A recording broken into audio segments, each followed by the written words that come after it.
இன்னைக்கு நாம ஒரு சூப்பரான இன்வெஸ்டிகேஷன் படத்தை தான் பார்க்க போறோம். பனி அடர்ந்த காட்டுக்குள்ள ஒரு பொண்ணு மர்மமான முறையில இறந்து போறா. எதனால அந்த பொண்ணு இறந்து போனான்னு தேடி கண்டுபிடிக்கிறாங்க. அதுல நிறைய எதிர்பாராத திருப்பங்களோட படத்தை ரொம்ப சுவாரஸ்யமா எடுத்திருப்பாங்க. இது ஒரு உண்மை கதை. அமெரிக்கால வாழ்ற பழங்குடி மக்களுக்கு நடக்கிற சம்பவங்களை தான் இந்த படத்துல எடுத்திருக்காங்க. இந்த படத்தை பார்த்து முடிக்கும் போது உலகம் முழுக்க பூர்வக்குடி மக்கள் எந்த அளவுக்கு ஒதுக்கி வைக்கப்படுறாங்கன்னு தெளிவா காமிச்சிருப்பாங்க. படத்துடைய பேரு விண்ட் ரிவர். இந்த படம் பார்த்ததும் எனக்கு ரொம்ப பிடிச்சது. கண்டிப்பா உங்களுக்கும் பிடிக்கும். மிஸ் பண்ணாம முழுசா பாருங்க. மறக்காம வீடியோ பார்க்கும்போது ஹெட்செட் போட்டு கேளுங்க. அப்பதான் உங்களுக்கு வீடியோ இன்னும் கொஞ்சம் சுவாரஸ்யமா இருக்கும். Welcome to yellow pack voice over Tamil.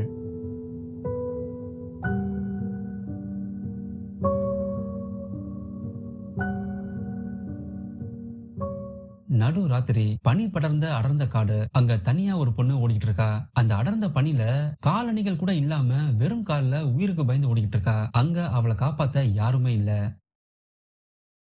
இவர் தான் கோரி. இவர் வனத்துறையில வேலை செய்யறாரு. இவருடைய முக்கிய வேலையே மக்களை காப்பாத்த ஆபத்தான மிருகங்களை வேட்டையாடுறது. ஒரு நாள் இவருக்கு வேலைய வேற இடத்துல போடுறாங்க. ஒரு கிராமத்துல சிங்கம் அங்க இருக்கிற கால்நடைகளை வேட்டையாடுறதா தகவல் வருது. அதனால அந்த சிங்கத்தை கொல்ல கோரிய வரவழைக்கிறாங்க.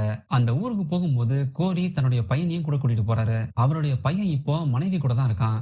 ஏன்னா கோரியும் அவருடைய மனைவியும் இப்போ பிரிஞ்சு வாழ்றாங்க.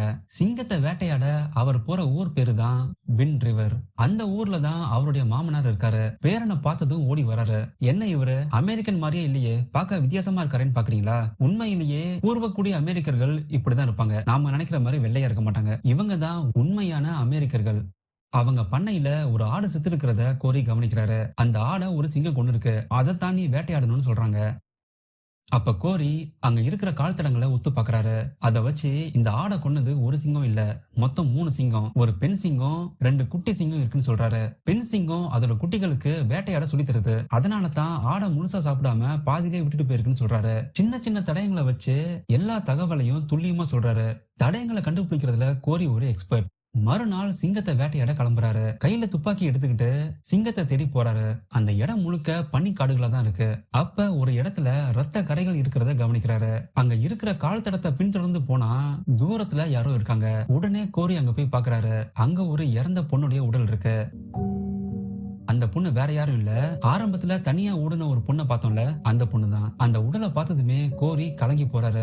ஏன்னா அந்த பொண்ணு அவருக்கு தெரிஞ்ச நண்பருடைய பொண்ணு தான். உடனே FBI-க்கு தகவல் அனுப்புறாரு. அந்த ஊருக்குன்னு சின்ன டிரைபல் போலீஸ் தான் இருக்காங்க. அவங்களுக்கு கொலை வழக்க விசாரிக்கிறதுக்கு அனுமதி கிடையாது. அதனால FBI-ல இருந்து அதிகாரி வருவாங்கன்னு காத்துக்கிட்டு இருக்காங்க. அவங்க நினைச்ச மாதிரியே ஒரு அதிகாரி வராங்க.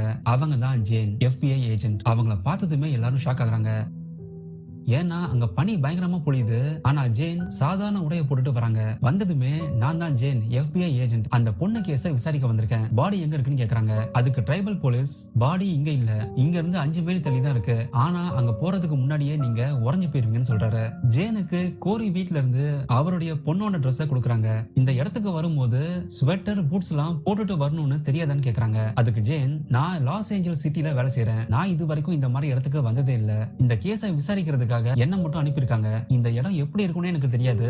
அதனாலதான் நான் ட்ரெஸ் எதுவும் கொண்டுட்டு வரலன்னு சொல்றா. கேஸ விசாரிக்க ஒரு முக்கியமான அதிகாரி வருவாங்கன்னு எல்லாரும் காத்துக்கிட்டு இருந்தாங்க. ஆனா முன் அனுபவமே இல்லாத ஜேனை பேருக்குன்னு விசாரிக்க அனுப்பியிருக்காங்க.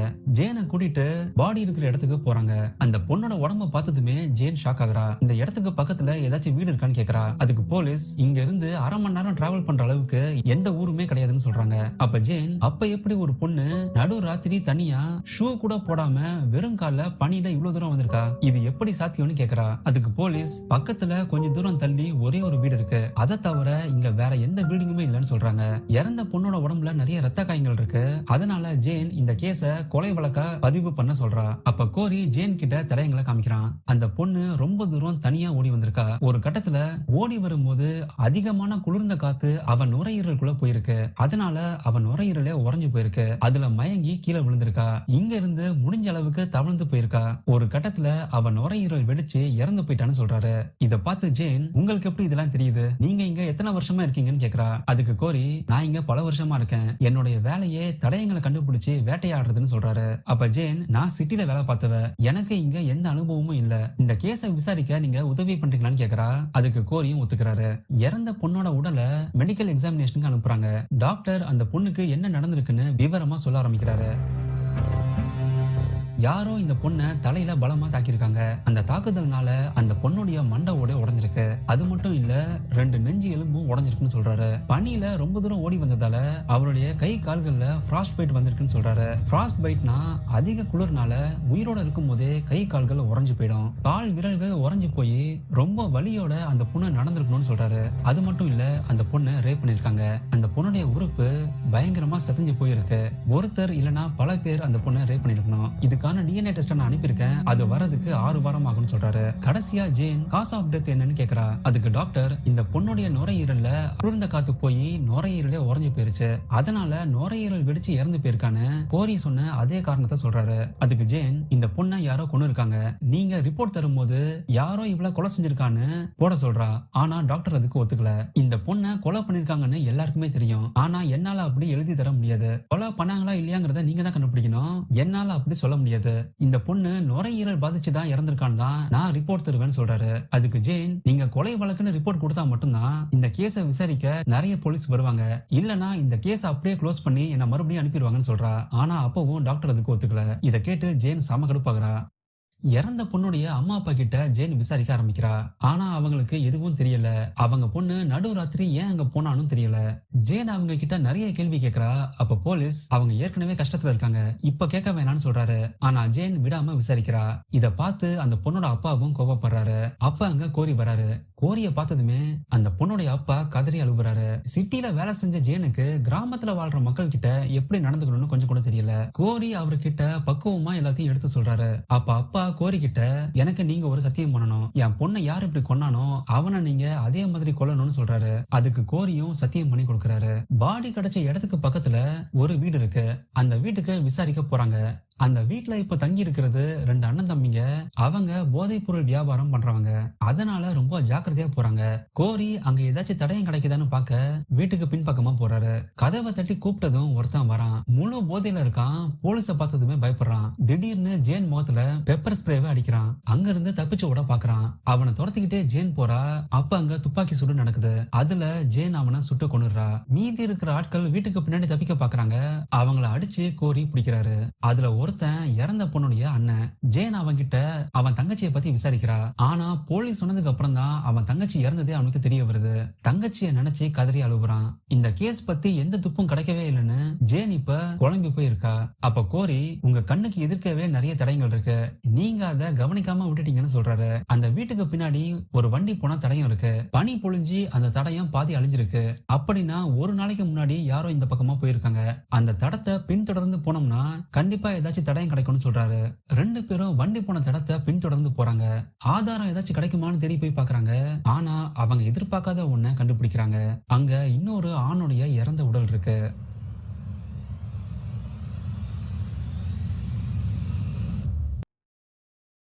கோரி மறுபடியும் இறந்த பொண்ணுடைய அண்ணன் கிட்ட விசாரிக்கிறான். இந்த கேஸ முடிக்க நீ உதவி பண்ணணும். உன்னுடைய தங்கச்சியை கொண்டது யாருன்னு எங்களால கண்டுபிடிக்க முடியல. உன் தங்கச்சி கடைசியா யார பார்த்தான்னு தெரியுமான்னு கேக்குறாரு. அதுக்கு என் தங்கச்சி ஒருத்தனா லவ் பண்ணா. அவன் பேரு மேட். அவனுக்கு கிட்டத்தட்ட உங்க வயசு இருக்கும். அவனை லவ் பண்ணாதுன்னு அவகிட்ட நிறைய முறை சொல்லி பார்த்துட்டேன். ஆனா அவ கேட்கல. எனக்கு தெரிஞ்சு என் தங்கச்சி மேட்டை தான் பார்க்க போயிருப்பான்னு சொல்றான். மேட் எங்க இருப்பான்னு கேக்குறான். மேட் ஆயில் ட்ரில்லிங் சைட்ல செக்யூரிட்டியா வேலை செய்யறான். அவன் இப்போ அங்கதான் இருப்பான்னு சொல்றான். இப்ப இந்த கேஸ்ல அவங்களுக்கு கிடைச்ச முக்கியமான ஆதாரம் மேட். அவனை தான் அந்த பொண்ணு கடைசியா பார்த்திருக்கணும். அதனால அன்னைக்கு ராத்திரி என்ன நடந்துச்சுன்னு அவனுக்கு கண்டிப்பா தெரிஞ்சிருக்கும். மேட்டை விசாரிச்சு உண்மையை கண்டுபிடிக்கலாம்னு இருக்காங்க. ஆனா அவங்க நினைச்சது நடக்கல. இறந்து போனா ஒரு ஆணுடைய உடம்ப கண்டுபிடிச்சாங்க இல்லையா, அதோடைய டெஸ்ட் ரிசல்ட் வருது. இறந்தது வேற யாரும் இல்ல, அந்த பொண்ணுடைய காதலன் மேட் தான். போலீஸ்க்கு கிடைச்ச கடைசி ஆதாரமும் இப்போ உயிரோட இல்ல. அன்னைக்கு ராத்திரி கோரி ஜேனை அவருடைய வீட்டுக்கு கூட்டிட்டு போறாரு. அப்பதான் ஜேன் கவனிக்கிறா, போட்டோல ஒரு பொண்ணு இருக்கா. இப்ப உங்க பொண்ணு எங்க இருக்கான்னு கேக்குறா. அதுக்கு கோரி என்னுடைய பொண்ணு இறந்து போயிட்டான்னு சொல்றாரு. 1 வருஷத்துக்கு முன்னாடி நானும் என் மனைவியும் என் பசங்களை வீட்டுல விட்டுட்டு நாங்க வெளியூர் போயிருந்தோம். அடுத்த நாள் திரும்பி வரும்போது என் பொண்ணு வீட்டுல இல்ல. அவ எங்க போனா, அவளுக்கு என்ன ஆச்சுன்னு எந்த தகவலும் கிடைக்கல. 1 நாள் கழிச்சு என் பொண்ணுடைய உடம்பு கிடைச்சது. அவளும் இதே மாதிரி பனியில மாட்டி இறந்து போயிருந்தான்னு சொல்றாரு. இத கேட்டு ஜேன் கண் கலங்குறா. இந்த கிராமத்துல நிறைய பெண்கள் இப்படி காணாம போயிருக்காங்கன்னு சொல்றாரு. மறுநாள் மேட் வேலை செஞ்ச அந்த ஆயில் சைட்டுக்கு விசாரிக்க கிளம்புறாங்க. இப்ப இவங்க கிட்ட விசாரிக்க எந்த வாரண்ட்டும் இல்ல. அதனால பக்குவமா பேசிதான் விசாரிக்கணும்னு முடிவு பண்றாங்க. கோரி சிங்கத்தை வேட்டையாட தனியா கிளம்பி போறாரு. இன்னொரு பக்கம் மொத்த டீமும் அந்த ஆயில் சைட்டுக்கு மேட்டை பத்தி விசாரிக்க கிளம்புறாங்க. ஆயில் சைட்டுக்கு போனதும் அங்க இருக்கிற செக்யூரிட்டி வராங்க. உங்களுக்கு என்ன வேணும்னு கேக்குறாங்க. அதுக்கு ஜேன் மேட்டுங்கிற ஒரு நபரை பத்தி நாங்க விசாரிக்க வந்திருக்கோம்னு சொல்றாங்க. அவரை பத்தி விசாரிக்க அவர் தங்கி இருந்த இடத்துக்கு கூட்டிட்டு போங்கன்னு சொல்றாங்க. அதுக்கு அந்த செக்யூரிட்டியும் ஒத்துக்கிறாங்க. கோரி தனியா சிங்கத்தை வேட்டையாட போயிருக்காரு. கால தடயத்தை வச்சு சிங்கம் இருக்கிற இடத்தையும் கண்டுபிடிக்கிறாரு. அது மட்டும் இல்ல, அந்த இடத்துல ஒரு வண்டியோட ட்ராக்கும் தெரியுது. அந்த ட்ராக் எங்க போகுதுன்னு பார்த்தா ஜேன் விசாரிக்க போன அந்த ஆயில் சைட்டுக்கு தான் போயிருக்கு. அதை பார்த்ததும் கோரிக்கு சந்தேகம் வருது. செக்யூரிட்டி ஜேன் கிட்ட எதுக்காக மேட்டை பத்தி விசாரிக்கிறீங்கன்னு கேக்குறாரு. அதுக்கு ஜேன் அவருடைய காதலி மேட் காணும்னு எங்களுக்கு கம்ப்ளைண்ட் கொடுத்திருக்கா, அதனாலதான் நாங்க விசாரிக்க வந்திருக்கோம்னு சொல்றா. அதுக்கு அந்த செக்யூரிட்டி அந்த பொண்ணு இறந்து போயிட்டு தான் நியூஸ் வந்துச்சுன்னு சொல்றாரு. இத கேட்டதும் ஜேன் இது எப்படி உங்களுக்கு தெரியும்னு கேக்குறா. அதுக்கு அந்த ஆளு நேத்து ரேடியோல சொன்னாங்கன்னு சொல்றான். அப்ப ஜேன் அந்த பொண்ணு இறந்தது யாருக்கும் தெரியாது, அந்த பொண்ணுடைய பேரை கூட நாங்க வெளியே சொல்லல, ஆனா உங்களுக்கு எப்படி இது தெரியும்னு சந்தேகமா கேக்குறா. ஜேன் இதை கேட்டதுமே அங்க இருக்கிற எல்லாருமே பதட்டப்படுறாங்க. டக்குன்னு துப்பாக்கியை நீட்டுறாங்க. ரெண்டு டீமும் மாத்தி மாத்தி குறி வச்சு சுட தயாரா இருக்காங்க. இன்னொரு பக்கம் கோரி போலீஸ்க்கு தகவல் கொடுக்க முயற்சி பண்றாரு, ஆனா சிக்னல் கிடைக்கல. பதட்டமான சூழ்நிலையில ஜேன் எல்லார்கிட்டையும் துப்பாக்கியை கீழே போட சொல்றா. இங்க இருக்கிறதுலயே எல்லாருக்கும் கட்டளை கொடுக்கிற அதிகாரம் எனக்கு தான் இருக்கு, நான் தான் FBI ஏஜென்ட், ஒழுங்கா நான் சொல்ற மாதிரி துப்பாக்கியை கீழே போடுங்கன்னு சொல்றா. உடனே எல்லாரும் துப்பாக்கியை கீழே இருக்கிறாங்க. ஜேன் அந்த செக்யூரிட்டி டீம் கிட்ட மேட்டுடைய ரூமுக்கு கூட்டிட்டு போங்கன்னு சொல்றா. மேட் தங்கி இருந்தது ஒரு ட்ரெய்லர்ல. அந்த இடத்துக்கு கூட்டிட்டு போறாங்க. ஜேன் அந்த கதவை தட்டுறா. அப்ப அங்க என்ன நடந்துச்சுன்னு பிளாஷ்பேக்க காமிக்கிறாங்க. சம்பவம் நடந்த ராத்திரி மேட் அந்த ட்ரெயிலர்ல இருக்கான். அப்ப கதவை யாரோ தட்டுறாங்க. தட்டுறது அவனுடைய காதலி. மேட்டுடைய ஃப்ரெண்ட்ஸ் எல்லாரும் வெளியே போயிருக்காங்க. அதனால அவனை பார்க்க அவனுடைய காதலி தனியா வந்திருக்கா. அந்த ராத்திரி ரெண்டு பேரும் ஒன்னா இருக்காங்க. அப்ப திடீர்னு நடு ராத்திரி மேட்டுடைய ஃப்ரெண்ட்ஸ் திரும்ப வராங்க. அப்ப மேட் அவன் காதலி கெல்சி கிட்ட கதவை சாத்த சொல்றான். கெல்சி கதவை சாத்தும் போது அவன் ஃப்ரெண்ட்ஸ் அவளை கவனிச்சிடறாங்க. அப்ப மேட்டுடைய ஃப்ரெண்ட் பீட் குடி போதையில இருக்கான். பொண்ணை பார்த்ததுமே சிரிச்சுக்கிட்டே அவ ரூமுக்கு வரான். நீங்க ரெண்டு பேரும் தனியா என்ன பண்றீங்கன்னு கிண்டல் பண்ணிக்கிட்டே அந்த பொண்ணை தொட போறான். இத பார்த்து டென்ஷன் ஆன மேட் அவன் ஃப்ரெண்டை அடிக்க போறான். அவங்களுக்குள்ள சின்னதா சண்டை வருது. அதை தடுக்க கெல்சி வரா. ஆனா அவன் மண்டையிலேயே ஓங்கி அடிச்சிடுறாங்க. அங்கேயே கெல்சி மயங்கி விழுறா. கொஞ்ச நேரம் கழிச்சு மயக்கத்துல இருந்து முழிச்சு பாக்குறா. மேட்டுடைய ஃப்ரெண்ட்ஸ் எல்லாரும் கெல்சிய ரேப் பண்றாங்க. எதுவும் பண்ண முடியாம கெல்சி அங்க கதறி அழுவுறா. அப்ப மேட் மறுபடியும் மயக்கத்துல இருந்து முழிக்கிறான். அவன் ஃப்ரெண்ட்ஸ் எல்லாரும் சேர்ந்து மேட்டை அடிக்க ஆரம்பிக்கிறாங்க. அப்ப கெல்சி அங்க இருந்து தப்பிக்க பாக்குறா. வேற வழி இல்லாம மேட்டை பார்த்து அழுதுகிட்டு அங்க இருந்து தப்பிச்சு ஓடுறா. அந்த ஆயில் சைட்ல வேலை செய்யற எல்லாருமே சேர்ந்துதான் மேட்டை கொண்டு இருக்காங்க. ஜேன் கதவை திறக்க கிட்ட போறா. அப்ப கோரி போலீஸ்க்கு எல்லாரும் ஜாக்கிரதையா இருங்கன்னு தகவல் கொடுக்கறான். அப்ப போலீஸ் ஜேன் கிட்ட கதவை திறக்க வேணாம்னு சொல்றாங்க. ஆனா அதுக்குள்ள ஜேனை சுட்டுடுறாங்க. உடனே அங்க மாத்தி மாத்தி சரமாரியா சொல்றாங்க. அந்த ட்ரெய்லருக்குள்ள மெஷின் கன்னை வச்சு பீட் எல்லாரையும் சுட்டு தள்ளுறான். விசாரிக்க வந்த எல்லா போலீஸையும் சுட்டு தள்ளுறாங்க. போலீஸ் எல்லாரும் குண்டடிப்பட்டு விழுந்திருக்காங்க. ஒருத்தரையா தேடி கொள்றாங்க. இப்போ அங்க ஜேன் மட்டும்தான் இருக்கா. ஜேன் உயிருக்கு போராடி தவழ்ந்துகிட்டு இருக்கா. அவளையும் கொல்ல வராங்க. ஆனா அங்க ஜேன் மட்டும் தனியா இல்ல. அவளை காப்பாத்த கோரி வராரு. ஸ்னைப்பரை வச்சு எல்லாரையும் சுட்டு தள்ளுறாரு. ஜேன் அங்கிருந்து தவழ்ந்து அந்த ட்ரெய்லர் கடையில ஒளிஞ்சுக்கிறா. எல்லாரையும் சுட்டு கொள்றாரு. ஆனா முக்கிய குற்றவாளியான பீட் அங்கிருந்து தப்பிச்சு ஓடிடுறான். கோரி வந்து பாக்குறாரு. எல்லாரும் இறந்து போயிருக்காங்க. ஜேன் மட்டும்தான் உயிருக்கு போராடிட்டு இருக்கா. புல்லட் ப்ரூஃபையும் தாண்டி ஜேன் காயப்பட்டிருக்கா. உடனே அவளை காப்பாத்தி கூட்டிட்டு போறாரு. கோரி கெல்சியோட அப்பாவை பார்க்க போறாரு. உங்க பொண்ணை கொன்னவங்களை எல்லாரையும் நாங்க கொண்டுட்டோம்னு சொல்றாரு. ஆனா அந்த பொண்ணோட அப்பா சந்தோஷமா இல்ல. அதுல முக்கிய குற்றவாளி தப்பிச்சிட்டான், அவனை நீங்க எப்ப பிடிக்க போறீங்கன்னு கேக்குறாரு. அதுக்கு கோரி அவனை நான் ஏற்கனவே பிடிச்சிட்டேன்னு சொல்றாரு. எல்லாரையும் சுட்டு தள்ளிட்டு பீட் மட்டும் தப்பிச்சு ஓடுறான். அவனை துரத்திட்டு போய் கோரி பிடிக்கிறாரு. கொஞ்ச நேரம் கழிச்சு பீட் முழிச்சு பாக்குறான். அவனை ஒரு பைக்குள்ள கட்டி வச்சிருக்காங்க. பக்கத்திலே கோரி நிக்கிறாரு. பீட் கோரி கிட்ட தயவு செஞ்சு என்ன விட்டுடு, நான் பெரிய தப்பு பண்ணிட்டேன், என்ன மன்னிச்சிடுன்னு சொல்றான். அதுக்கு கோரி உன்னை மன்னிக்கிறதுக்கு நான் ஒன்னும் கோர்ட் கிடையாது, நான் ஒரு சாதாரண ஆள், அன்னைக்கு என்ன நடந்துச்சுன்னு உண்மையை நீ சொன்னா நான் உன்னை விட்டுடுறேன்னு சொல்றாரு. அப்ப பீட் அவன் தப்ப ஒத்துக்கிறான். நான் இங்க பல வருஷமா வேலை செய்யறேன். இந்த இடத்துல பணியும் அமைதியும் மட்டும்தான் இருக்கு. இந்த இடத்துல எதுவுமே கிடையாது, எந்த என்ஜாய்மெண்ட்டும் இல்ல. அதனால தான் நான் இப்படி தப்பு பண்ணிட்டேன்னு சொல்றான். அதுக்கு கோரி, எங்களுடைய பூர்வக்குடி மக்கள் பல நூற்றாண்டுகளுக்கு முன்னாடி வலுக்கட்டாயமா இந்த இடத்துல குடியிருக்க வச்சாங்க. இதே பனியிலையும் அமைதியிலையும் தான் நாங்க பல நூறு வருஷமா வாழ்ந்துட்டு இருக்கோம்னு சொல்றாரு. அப்ப பீட் அந்த பொண்ணை ரேப் பண்ணது நான் தான் ஒத்துக்கிறான். மேட்ட நீ என்ன பண்ணன்னு கேக்குறாரு.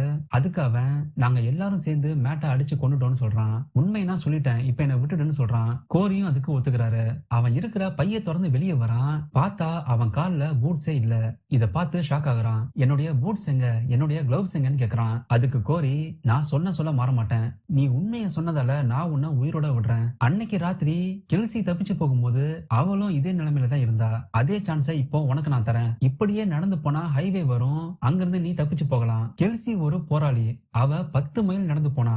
உன்னால முடிஞ்சா நீயும் நடந்து போய் தப்பிச்சிருன்னு சொல்றாரு. இத கேட்டு பீட் அழுவுறான். அப்ப கோரி துப்பாக்கி எடுத்து சுடுறதுக்கு முன்னாடி நீயே நடந்து போன்னு சொல்றாரு.